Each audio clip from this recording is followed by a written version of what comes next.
Hello दोस्तों, आप सभी का स्वागत है हमारे यूट्यूब चैनल एसएससी कोचिंग पे। आज है 17 अक्टूबर और 17 अक्टूबर के जितने भी मोस्ट इम्पॉर्टेंट करंट अफेयर के क्वेश्चन बन सकते हैं, सभी हम लोग डेली करंट अफेयर में यह प्रश्न देखेंगे। तो आप लोग एक बार वीडियो को लाइक शेयर जरूर कर दीजिएगा। तो चलिए स्टार्ट करते हैं आज के पहले प्रश्न के साथ, ठीक ना। तो चलिए आज के पहले प्रश्न के साथ स्टार्ट करते हैं। देखिए, हाल ही में राष्ट्रीय किशोर कुमार पुरस्कार किसे मिला है? तो आपको बताना है राष्ट्रीय किशोर कुमार पुरस्कार किसे दिया गया है अभी हाल ही में। तो आपको बताना है, तो याद रखिएगा, यह राजकुमार हिरानी को यह राष्ट्रीय किशोर कुमार पुरस्कार दिया गया है। इसके बारे में थोड़ा सा जान लेते हैं। देखिए, यह लोकप्रिय फिल्म निर्माता एवं निर्देशक राजकुमार हिरानी को मध्य प्रदेश के खंडवा में राष्ट्रीय किशोर कुमार पुरस्कार से सम्मानित किए गए। तो यह बातें आपको याद रखना है। खंडवा में, यहीं खंडवा में किशोर कुमार की समाधि है, यह भी आपको याद रखना है। कहाँ पे? मध्य प्रदेश में। किशोर कुमार की 37वीं पुण्यतिथि के अवसर पर राजकुमार हिरानी को यह पुरस्कार दिया गया है। तो यह आपसे पूछा जा सकता है कौन सी पुण्यतिथि पर? तो 37वें पुण्यतिथि पर यह राजकुमार हिरानी को पुरस्कार दिया गया है। यह पुरस्कार 1997 से मध्य प्रदेश सरकार के संस्कृति निदेशालय द्वारा हर साल एक प्रतिष्ठित कला को दिया जाता है।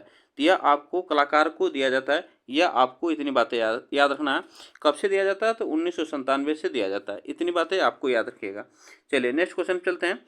हाल ही में किस राज्य में स्टेट स्किल यूनिवर्सिटी का नाम बदलकर रतन टाटा के नाम पर रखा जाएगा? तो यह आपको याद रखना, स्टेट स्किल यूनिवर्सिटी का नाम बदलकर किसके? रतन टाटा के नाम पर रखा जाएगा। तो यह कहाँ पे? महाराष्ट्र में। तो यह आपको इतनी बातें याद रखना।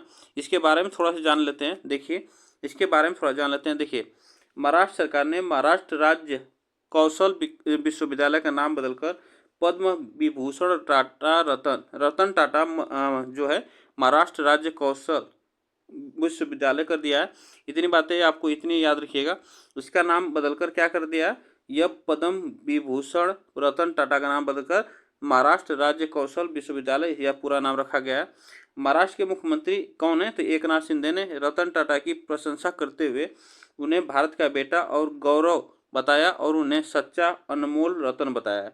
यह आपको इतनी बातें याद रखना है। चलिए आगे चलते हैं। हाल ही में कौन सा राज्य जाति सर्वेक्षण शुरू करने का तीसरा राज्य बना है? तो यह आपको बताना है जाति सर्वेक्षण करने का, तो वह तेलंगाना है। तेलंगाना है। पहले पे कौन सा है? तो पहले पे बिहार है, ठीक ना। पहले पे बिहार है। दूसरे पे अगर पूछा जाए तो वह आंध्र प्रदेश है, ठीक ना। आंध्र प्रदेश है दूसरे पर। ये भी आपको याद रखना है। थोड़ा सा इसके बारे में देखिए, जान लेते हैं।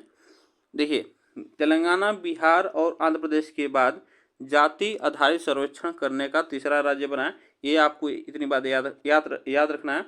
और यहाँ की तेलंगाना की राजधानी हैदराबाद है। यहाँ के सीएम कौन है? तो रेवंत रेड्डी यहाँ के सीएम है। चलिए आगे चलते हैं। नवंबर 2024 में किन दो राज्यों के विधानसभा चुनाव होने वाले हैं? तो यह आपको बताना है। नवंबर 2024 में किन दो राज्यों के विधानसभा चुनाव होने वाले हैं, यह आपको बताना है। तो इसमें आप याद रखिएगा महाराष्ट्र और झारखंड। महाराष्ट्र और झारखंड में चुनाव होने वाले हैं, ठीक ना। चलिए यहाँ पे थोड़ा सा जान लेते हैं। यह चुनाव देखिए 20 नवंबर को एक ही चरण में विधानसभा चुनाव होंगे, जबकि झारखंड में 13 और 20 नवंबर को 2 चरण में चुनाव होंगे। तो यह आपको इतनी बातें याद रखना है। महाराष्ट्र में 1 चरण में होंगे और झारखंड में 2 चरण में होंगे, ठीक ना। चलिए आगे चलते हैं। हाल ही में अमेरिका के साथ भारत के त्रिसेवा खरीद सौदे में किस प्रकार के MQ-9B प्रीडेटर ड्रोन शामिल किया गया है? तो यह आपको बताना है। यह 9B प्रीडेटर ड्रोन शामिल किया गया है। तो याद रखिएगा, स्काई गार्जिया और सी गार्जियन, ठीक ना। स्काई गार्जियन और सी गार्जियन यह शामिल किया गया है। इतनी बातें आप याद रखिएगा, ठीक ना। देखिए यहाँ पे क्या है कि अमेरिका की जो 31 MQ-9B प्रीडेटर ड्रोन की खरीद के लिए एक अनुबंधन पर हस्ताक्षर किया गया है, जो भारत की रक्षा क्षमताओं को मजबूत करने की दिशा में एक बड़ा कदम है। इस मसौदे में MQ-9B, स्काई गार्जियन और सी गार्जियन ड्रोन का त्रिसेवा अधिग्रहण शामिल है। इतनी बातें आप याद रखिएगा। चलिए आगे चलते हैं। हरियाणा ओपन गोल्फ टूर्नामेंट कहाँ आयोजित किया जाएगा? तो हरियाणा गोल्फ जो टूर्नामेंट है यह कहाँ पे आयोजित किया जाता कहाँ पे किया जाएगा? तो यह पंचकुला में आयोजित किया जाएगा, ठीक ना। चलिए आगे चलते हैं। थोड़ा सा इसके बारे में जान लेते हैं। देखिए, हरियाणा जो है वह 17 से 20 अक्टूबर तक हरियाणा के पंचकुला गोल्फ क्लब में आयोजित किया जाएगा। इस टूर्नामेंट में देश विदेश के कुछ प्रमुख पेशेवर गोल्फर भाग लेंगे, यह भी आप याद रखिएगा। चलिए नेक्स्ट क्वेश्चन पे चलते हैं। वर्ष 2024 में प्रतिष्ठित बालुता पुरस्कार किसे दिया गया है? तो बालुता पुरस्कार आपको बताना ये किसे दिया गया है, इसमें कौन सा ऑप्शन यहाँ पे सही होगा? तो यह अरुणा सबाने को यह दिया गया है। यह आप याद रखिएगा। यहाँ पे देखिए, प्रसिद्ध लेखिका अरुणा सबाने को इस वर्ष उनकी आत्मकथा सूर्य गिठरानी मी के लिए प्रतिष्ठित बालुता पुरस्कार से सम्मानित किया जाएगा, यह आप याद रखिएगा। चलिए आगे चलते हैं। 75वें इंटरनेशनल एस्ट्रोनॉटिकल कांग्रेस का आयोजन कहाँ किया जाएगा? तो यह आपको बताना है, यह कहाँ पे किया जाएगा? तो याद रखिएगा, यह इटली में। कहाँ पे? इटली में। अगर बात की जाए इटली की राजधानी की, तो इटली की राजधानी कहाँ पे? रोम है। यहाँ के जो पीएम कौन है? तो याद रखिएगा वह जियोर्जियो कौन है? जियोर्जियो मेलोनिया है, ठीक ना। जियोर्जियो ये भी आपको याद रखिएगा, जियोर्जिया मेलोनी, ठीक ना। जियोर्जियो मेलोनी यहाँ के पीएम है, ये भी आपको याद रखना है। अगर यहाँ की मुद्रा की बात की जाए तो मुद्रा क्या है? तो यह यूरो यहाँ की मुद्रा है, ठीक ना, यूरो। चलिए इतनी बातें आपको याद रखना है। देखिए 75वें इंटरनेशनल एस्ट्रोनॉटिकल कांग्रेस इटली के मिलान में माइक्रो सम्मेलन केंद्र में शुरू हुई है। इस वर्ष की कांग्रेस का विषय सततता के लिए जवाबदेह अंतरिक्ष। बता दें कि इस कांग्रेस में दुनिया भर के 10,000 अंतरिक्ष विशेषज्ञ, विज्ञान और उद्यमी और पेशेवर हिस्सा लेंगे, ठीक ना। इतनी बातें याद रखिएगा। चलिए भारतीय तटरक्षक बल के 26वें महानिदेशक का कार्यभार किसने संभाला है? तो 26वें महानिदेशक का कार्यभार आपको बताना है किसने संभाला है? तो वह परवेश शिवमणि ने संभाला है। इसके बारे में थोड़ा सा जान लेते हैं।